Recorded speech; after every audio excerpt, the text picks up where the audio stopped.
Hi, my name's Laura Barman, and I wanted to share what we used this past homeschool year for independent work for my second grader. Her name's Bridget, and she has a birthday in May. She was 7 for this school year. She just turned 8. When she was 4, she was kind of progressing a little bit faster, so I started her at kindergarten a little bit early, so then she started first grade a little bit early. And so basically she's been in a weird, like 6 months ahead of schedule, and we just kept her at 6 months ahead of schedule ever since she was a 4-year-old. So basically what that means is that she started the year in second grade. She was doing the second half of second grade. So our family has used Abeka for language arts from kindergarten, first and second grade.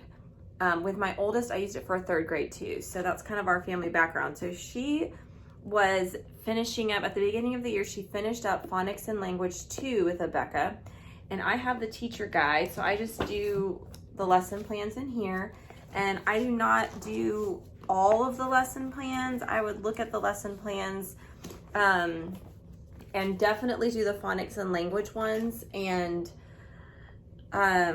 almost like pick and choose what I felt like she needed help with. We would probably do about 75% of those language arts, phonics and language lessons. And there's a lot in here that we didn't do because this covers a lot of subjects. But I'll kind of get to that. So all of her consumables are all gone. I didn't have those to show you anymore, but it's 170 lessons.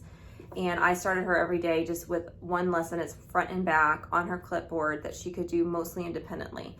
And we would either do the teacher guided part of that either before or after. And it seemed like most of the time it was fine if we did it the day of or the day before. It didn't really matter. It was pretty self-explanatory. And then I would use that teacher time to make sure that she understood, and we would correct her work and just kind of talk about anything that she had questions about. And then this is just the key. So again, I don't have the consumables, but for the teacher, I have the teacher guide and the teacher key. So that was language arts for her. In our family, we do printing, Abeka printing for kindergarten and first grade. So they get 2 years of manuscript.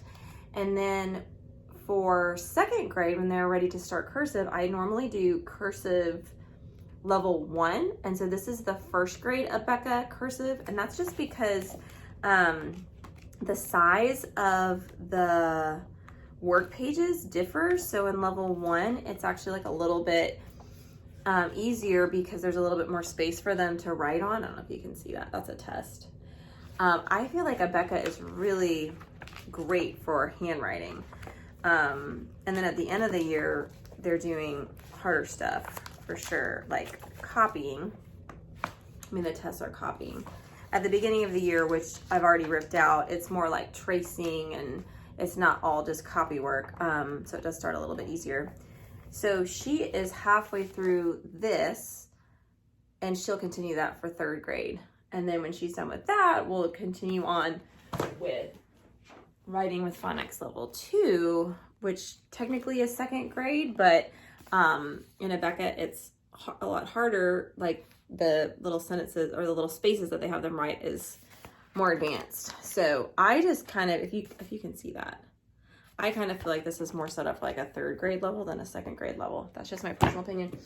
And then for third grade, I had done Abeka third grade language arts. And I had a friend recommend to me BJU Press, which looks like this, their English program. And the reason we decided to switch was because Abeka almost every day, there was a phonics lesson and a writing lesson and then a reading lesson and a few other things. So we do a different math program. We use Mammoth. But I felt like having the phonics instruction and the writing instruction was just too much. It wasn't necessary to do both things every single day. So what this program does, this is BJU Press, it does one unit which is more grammar based, and then the next unit which is more writing based. So you're kind of alternating. You're either doing grammar and like punctuation, parts of speech, or you're doing like how to write a letter, how to write a story. And I feel like by the end of the year, you've covered plenty of grammar for third grade and plenty of writing for third grade. But you didn't have to teach like 2 lessons every single day. That just got to be too much for me with other kids. And So what happened with Abeka level 2, even though there was a bunch of writing lessons, we didn't really do them. I gave her writing prompts for creative writing. So most days she would either write a little creative story or she would do a journal, but we didn't do the writing lessons. And that's just because I know down the road we were going to do IEW starting in 4th grade anyways. So I just wanted to get some writing under her belt, but not like she didn't need to perfect how to write a paper or anything like that. And this was like a gentle introduction to writing. It was like how to write a letter. One of them is how to write instructions on how to play a game. And I thought the teacher manual was really great and told me what to say, what to do. And the kids' pages were fine too. And there's tests and everything. So it's pretty organized and very similar to Abeka. I would say it's less time consuming and easier than Abeka. Not by much, but like definitely took her a little bit less time. So for her 3rd grade year, she will finish that level 3, and then she'll probably around January start 4th grade curriculum, whatever we choose to do. For her, also continuing on with language arts, for spelling, we switched to all about spelling this year. I've heard great things about it, and her sister was doing this, and so I thought it'd be fine to just start them both all over at level 1 and just try to like really solidify some spelling rules for all of us. And what that looked like is typically like once or twice a week we would do this all together with the apps. I have 2 iPads, so they each had the app, the letter tiles on the iPad, and it didn't really take us too long. I felt like these lined up really well with the Abeka special sounds. So as long as you kind of have those special sounds in your mind, it was a lot of like level 1 and level 2, we were able to go pretty quickly because a lot of the rules were like special sounds related. So that was great, and we plan to continue doing that. For math, we have always from 1st grade we have used Math Mammoth, and I have a downloaded version of this. So every year I just print them and bind them, and I'm able and I have like a little binding machine, so what it equals is about 4 of these books, and they're really thin, but there is 4 a year. So for her, she did the 2nd part of 2nd grade and the 1st part of 3rd grade. So this is the 1st part of 3rd grade, these 2 books. And you print off the tests separately, so I always put them in a folder and I just have them ready to go. And Math Mammoth, that's all it is this work text, which has a teaching section, and it's all kind of in one book. So there's not a teacher guide and a student guide. So it will kind of have like this is an example. Like the first half of the page will be like, this is what we're learning. You can read this box together. A lot of times the kids can read it on their own and kind of figure it out. And then it's all the practice problems. And then I have a PDF with all the answers on my phone that I just correct. So for her, it was about 2 pages a day. This is an example of like a typical day's work for her. I supplemented this with math facts, like a math fact sheet. That was actually from another curriculum, and I don't have it at my fingertips right now, but it was basically just math drills, plus and minus at the beginning of the year. And then once she learned multiplication, we did some multiplication drills. And we got the Abeka addition flashcards and the Abeka multiplication flashcards and worked on that. And we do CC, so she kind of had her skip counting memorized already. So that actually was pretty painless, which that was super encouraging. For free reading, or assigned reading, I should say, again, it's kind of weird for her because she did like the 2nd half of 2nd grade. So these are some Abeka readers that she did. And for these, I would just assign her about whatever I thought would take her about 20 to 30 minutes.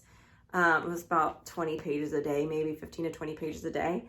And what happened is, like the Abeka assigned reading, if you look in the teacher's guide, they have a pace of how fast you should read. And I just always felt like they definitely could read 30 minutes a day. So I would just assign them a little bit more than the Abeka teacher guide had assigned them. And then we just try to finish the Abeka readers basically as fast as we can.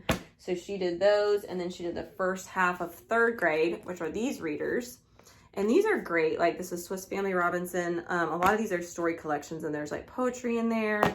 And when you get up to 3rd grade, there's some like books, like this is a book. and then some collections of like story excerpts and poetry. So once we finished that, then I could do my own assigned reading, which we've always really liked these. This is Christian Liberty Nature Readers. So I think there's like 4 or 5 books. She did the 3rd grade book this year, but she's also done 1st and 2nd grade. And these are awesome. They learn all about nature, really, really in depth. Like this one was about ants, flies, beetles.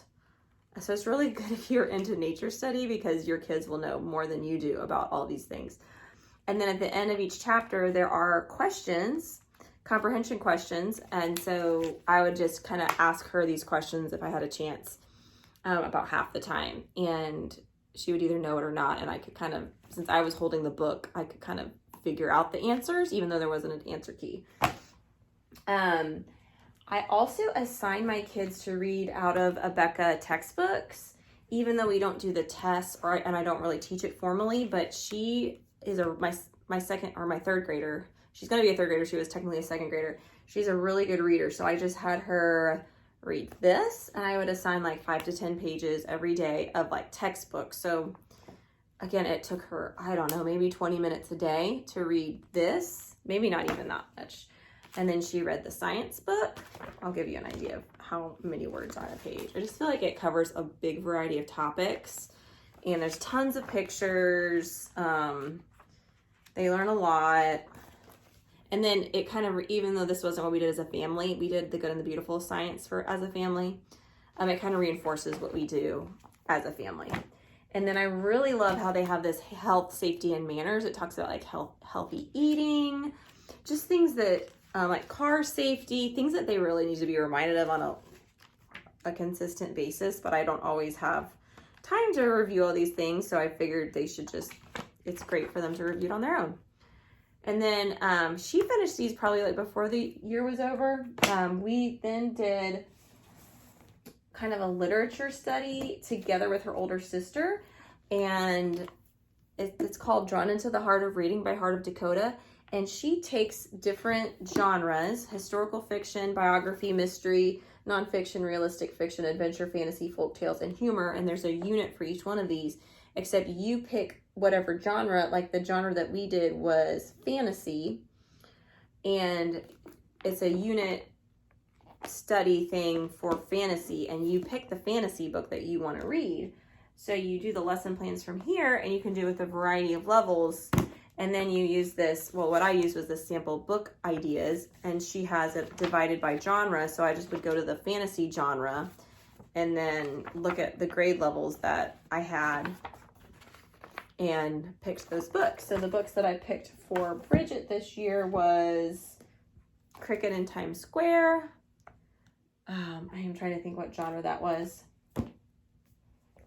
And then I think Charlie and the Chocolate Factory and Charlie and the Great Glass Elevator were our adventures. I can't remember if that was fantasy. I think it was fantasy. These were both fantasy. But they really, really enjoyed that, and we plan to continue that next year.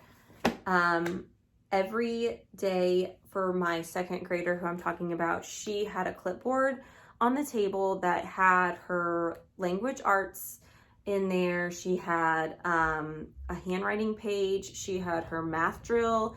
She had her math book marked with a little sticky note for what page she needed to do.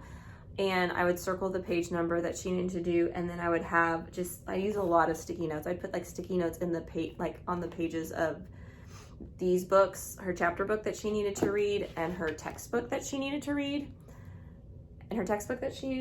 So anyway, she was able to get a lot done independently. And then we would do family subjects. And then when it came time for me to work individually with her, we would just kind of get her clipboard out, look at what she'd done, correct some things, teach some things. And that was about it. So we had a great year, and I hope that is helpful to someone out there. Like this video and comment below if you've used any of these things, or if you have any recommendations for me, as I am still trying to figure out completely what I'm going to use with her for next year, for her second half of 3rd grade and her beginning of 4th grade. Thanks.